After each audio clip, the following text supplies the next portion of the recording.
At the beginning of my career, at least 20 years ago, I was writing books with titles like 53 Interesting Ways to Assess Your Students, Assessing Large Classes, Assessing Student-Centred Courses.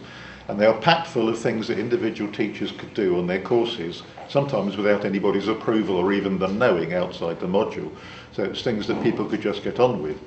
But it's pretty clear now, with hindsight, that I didn't understand what I was doing, that I was suggesting things without understanding the implications for the way students went about their learning on their courses, especially if lots of people did these things in parallel on different modules at the same time.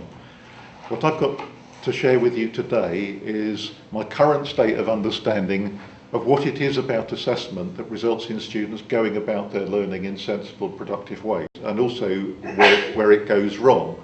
This has started about a decade ago when I had the first and only sabbatical in my career, and I spent it reading accounts in journals like the Journal of the Teaching of Accountancy or something like that. I scanned discipline-specific journals where teachers were describing assessment innovations that they tried, where there was some evidence that something was better. So if it was just a description, I ignored it.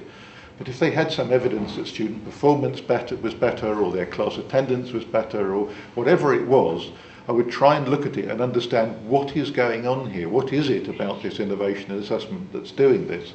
And I scanned across lots and lots of journals, I mean hundreds and hundreds and hundreds of accounts of people trying to do things that worked.